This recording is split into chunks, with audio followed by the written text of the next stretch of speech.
soldato straordinario, genio militare si dice quasi infinito, uomo dalla grandissima inventiva, tanto che da giovane si pensava volesse scegliere la facoltà di ingegneria all'università. Uomo a volte introverso, a volte scorbutico, a volte anche difficile da capire, eppure capace di segni di grande umanità. Eroe per alcuni traditore, per altri forse sopravvalutato e soprattutto quel soprannome che gli resta addosso, cucito nelle pagine della storia, Volpe del deserto. Avete già capito di chi stiamo parlando. Erwin Rommel. Abbiamo deciso di dedicare alla figura del feldmaresciallo 3 puntate per dipanare un po' tutta la sua vicenda storica, senza condensarla in pochi minuti. Oggi parliamo della prima parte, la parte della sua giovinezza, della sua formazione, ben prima di arrivare in Africa. Benvenuti nella storia del feldmaresciallo Erwin Rommel.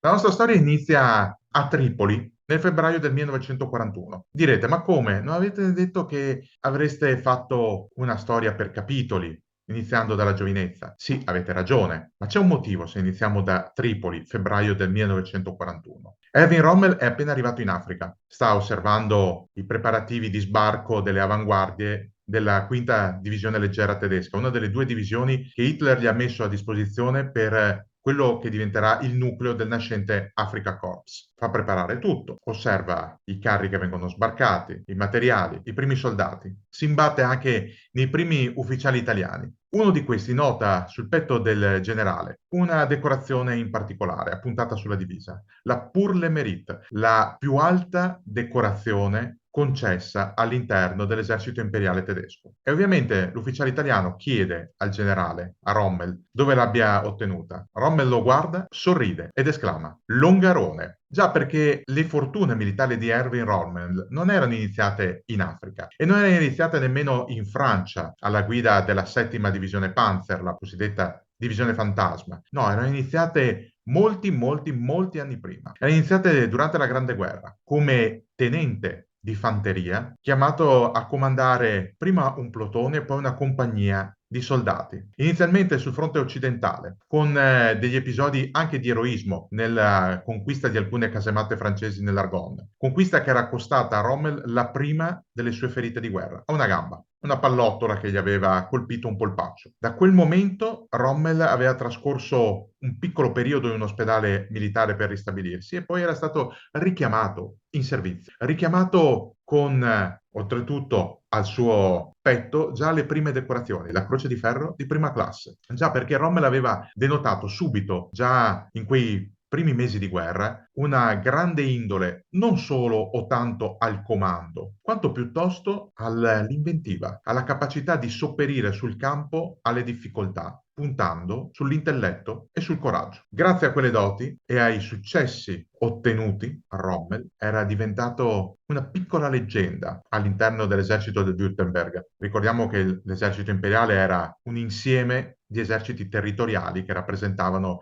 i vari principi riuniti sotto l'impero del Kaiser. Rommel da suddito del Württemberg combatteva appunto in quell'esercito. Non solo, Rommel gradiva, cosa strana se vogliamo guardare poi il suo prosieguo di carriera, il terreno di scontro più aspro, più accidentato, colline e montagne. Strano, no? Per chi poi diventerà una sorta di genio della guerra del movimento, ma non proprio. E lo vedremo dopo. Viene trasferito Rommel assieme al suo reparto, una compagnia da montagna del 13° Corpo d'Armata del Regio Esercito del Württemberg, prima sul fronte transilvano, a dare manforte agli austriaci contro i rumeni e i russi, e poi sul fronte italiano, dove entra a far parte dell'Alpenkorps, un corpo di spedizione tedesco inviato dal Kaiser Guglielmo in soccorso dell'alleato austro-ungarico dopo l'entrata in guerra dell'Italia nel 1915. Ebbene, proprio nell'Alpenkorps Rommel otterrà i 2 successi più clamorosi della sua gioventù militare. Il primo di questi successi è la conquista del Monte Mataiur. Il Mataiur è un massiccio che domina le valli del Natisone a poca distanza da Cividale del Friuli e nel 1917 17, nell'autunno del 17, è parte di un sistema difensivo degli italiani che hanno conquistato con le battaglie dell'Isonzo un po' di spazio a est, fino a prendere Gorizia. Ma austriaci, ungheresi e tedeschi hanno pronta una offensiva molto pesante. Dovrebbe essere inizialmente un'offensiva di alleggerimento, un tentativo di saggiare le difese italiane, ma anche di allentare la presa del Regio Esercito sulle difese austro-ungariche più orientali, verso il Carso. Quello che doveva essere solo un'iniziativa di rottura si trasformerà in un successo clamoroso per gli imperi centrali e nella rotta dell'esercito italiano, del Regio Esercito, che si fermerà solo sulla linea del Piave. Ebbene, il 26 ottobre del 1917, nel quadro di quella che diventerà nota come l'offensiva di Caporetto, Erwin Rommel compie il suo primo incredibile capolavoro. Con 52 ore di marce forzate in terreno di montagna e collinare, porta 6 compagnie di Kaiserjäger imperiali a conquistare la vetta del Monte Mataiur. Voi direte, sì, va bene, è un'impresa di puro alpinismo. Non proprio, perché nella sua avanzata davvero travolgente, Rommel riesce a sbaragliare 2 brigate dell'esercito italiano e a conquistare, oltre che alla vetta, anche un ricco bottino, compresi 9.000 prigionieri. Il crollo del fronte italiano,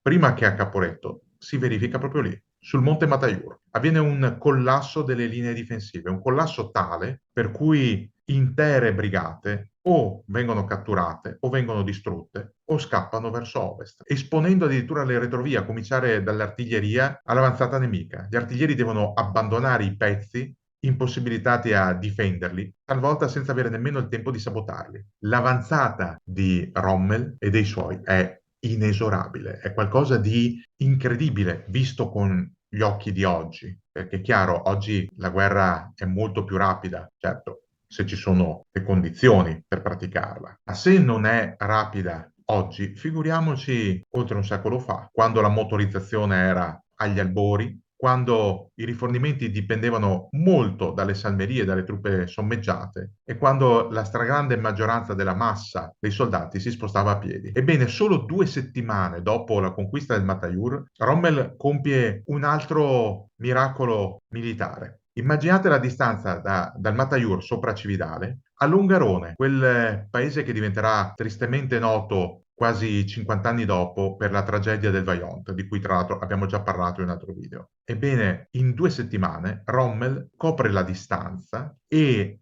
passando per la valle del Vajont, dove oggi c'è la diga e la frana, e all'epoca invece c'era solo il torrente che attraversava la vallata, passando per quella valle di notte, Rommel piomba sulle retroguardie italiane in ritiro dal Cadore e al prezzo di un morto e 2 feriti dei suoi, cattura altri 10.000 prigionieri. Non solo, il suo diario di guerra recita 200 ufficiali catturati, oltre 8.000 uomini catturati, 20 cannoni a montagna, 60 mitragliatrici, 250 carri delle salmerie, 600 bestie da somme, 12 camion. Nota anche tempo soleggiato e sereno, temperatura fredda. Un report preciso, puntuale, come era lui, come già aveva imparato a farsi conoscere i suoi soldati. E lì a Longarone, per quel successo che aveva addirittura portato a una interrogazione parlamentare e a una inchiesta interna allo Stato Maggiore del Regio Esercito Italiano, Rommel si era guadagnato la Pour le Mérite, perché al comando di qualche compagnia di soldati da montagna aveva catturato l'equivalente quasi di una divisione. C'era riuscito con un attacco a sorpresa, sfruttando l'oscurità, colpendo la sera e puntando anche sull'impreparazione del nemico, sul fatto che il Regio Esercito non avesse organizzato bene la ritirata e non avesse le giuste informazioni, quelle che oggi chiamiamo intelligence, per capire quali fossero le mosse dei tedeschi e degli austro-ungarici e la loro velocità di movimento. Con poco Rommel è riuscito a ottenere tantissimo, diventerà una costante in Africa. Ecco, a Longarone Rommel aveva ottenuto quella decorazione. Era il suo secondo rapporto con l'Italia. Il primo era un rapporto di tipo personale, perché anni prima Rommel aveva conosciuto una ragazza, Luzie, vero nome, in realtà Luzie era il suo soprannome, il suo vero nome era Lucia Maria Mollin, figlia di emigrati italiani ad Alzica, emigrati di Conegliano, provincia di Treviso, qualche decina di chilometri a Longarone. Si potrebbe quasi dire gli scherzi della storia. Da Luzie amatissima fino in fondo. Erwin Rommel avrebbe avuto il figlio prediletto, Manfred, che poi sarebbe diventato un politico di successo nel dopoguerra. Si dice che Rommel abbia avuto comunque anche una relazione adulterina poco prima della guerra, ma non c'è mai stata un'autentica riprova di tutto ciò. Anzi, i suoi rapporti epistolari con la moglie nel corso della sua carriera ne hanno certificato la figura di padre di famiglia, di uomo molto, molto attaccato alla famiglia. La cosa incredibile di Rommel, del giovane Rommel, è che nonostante tutti questi successi, nonostante avesse dimostrato delle capacità, abbia dovuto attendere innanzitutto un mesetto quella Pour le Mérite e quello lo fece un po' arrabbiare. E poi abbia dovuto attendere la fine della guerra per vedersi riconoscere uno scatto di carriera, un avanzamento di grado. Ma era dovuto tutto questo anche al caos della Germania imperiale, travolta all'inizio novembre 1918 dalla rivoluzione, dall'ammutinamento della flotta, dagli operai in rivolta e dall'abdicazione del Kaiser, travolta poi dai tumulti, la nascita delle effimere repubbliche sovietiche in Baviera, travolta dagli esiti della conferenza di pace di Versailles, dall'autoaffondamento a scapaflow di ciò che rimaneva della flotta imperiale, insomma, da una Germania umiliata dalla fine della guerra e in forte crisi. Una Germania a cui era stato riservato un esercito estremamente ridotto nei numeri e nelle capacità, un esercito affidato a quel genio di Hans von Seeckt. Abbiamo già parlato di lui, l'uomo che fece rinascere l'esercito tedesco sotto forma di Reichswehr e che pose le basi per la Blitzkrieg, la guerra lampo. Ma se sotto von Seeckt già si iniziava a teorizzare la guerra di movimento, e per guerra di movimento intendiamo una guerra condotta con mezzi motorizzati, meccanizzati, corazzati, in simbiosi o comunque in comunione di intenti con l'intervento dell'aviazione, Rommel in quel periodo preferiva ancora la fanteria, meglio ancora quella da montagna. Era stato mandato a comandare un reggimento in Slesia, poi era stato mandato alla scuola di fanteria di Dresda come istruttore e infine all'Accademia di guerra a Potsdam. In quel periodo aveva scritto un libro, i suoi diari di guerra dal fronte italiano, un libro che è stato ristampato anche di recente, potete trovarlo in libreria, si intitola in italiano Fanteria all'attacco, Infanterie greift an in tedesco. Un libro che racconta la sua esperienza e che proprio in quel periodo, nel finire degli anni 30, venne preso a modello, quasi un manuale pratico di come condurre la guerra di movimento in montagna. Era lì che era nata la fortuna militare di Erwin Rommel. Una fortuna divenuta sempre più grande, non solo dopo la nomina a ufficiale comandante dell'Accademia a Wiener Neustadt. No, era una fortuna che era diventata tale una volta che il nuovo dittatore di Germania, Adolf Hitler, lo aveva scelto come comandante del suo battaglione della Guardia, la Guardia personale, ben prima che arrivasse la Leibstandarte delle SS. Lì era cominciata la vera fortuna militare di Erwin Rommel. Da lì in avanti sarebbe nata la sua leggenda, tra la nomina generale di divisione con effetti retroattivi, le prime esperienze al seguito di Hitler durante l'avanzata in Polonia, poi la nomina comandante della settima Panzer, sotto il controllo del generale Hoth, specialista dei mezzi corazzati, durante il Fall Club, il piano per la conquista della Francia.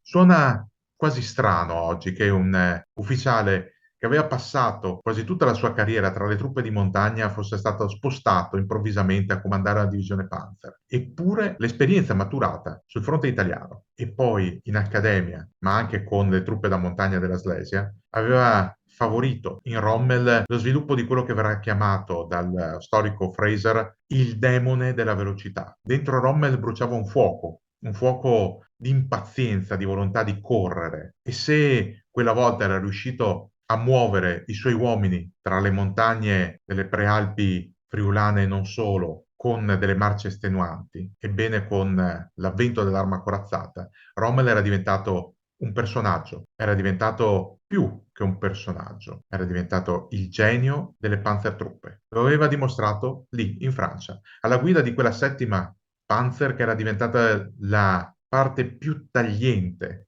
ma anche più delicata, della lama di scimitarra con cui l'O'Hare aveva vibrato il colpo dopo la conquista repentina dei Paesi Bassi e del Belgio. Lì Rommel aveva sperimentato le sue prime tattiche con i carri armati, movimenti rapidissimi, così rapidi che nemmeno lo Stato Maggiore tedesco riusciva a seguirli. Figuriarsi i francesi e gli inglesi che vanamente gli si erano opposti. Rommel aveva anche sperimentato le prime tattiche distaccando delle unità da combattimento, i Kampfgruppe, per attaccare il nemico a sorpresa, oltrepassando non solo le difese predisposte, ma anche gli ostacoli naturali, ad esempio passando, guardando i fiumi. Così sarebbe nata la leggenda della divisione Fantasma, questa divisione che appariva e scompariva dal campo di battaglia in maniera repentina e incontrollabile, e così sarebbe nata la leggenda del genio delle forze corazzate, una leggenda che gli avrebbe portato grande fortuna e che dopo la conquista della Francia e la cattura anche di alcuni generali, sia francesi che inglesi, il generale Hilaire e il generale Fortune tra gli altri, avrebbe portato Rommel in cima alla lista dei generali da destinare a un incarico differente, ma di questo parleremo nel prossimo video.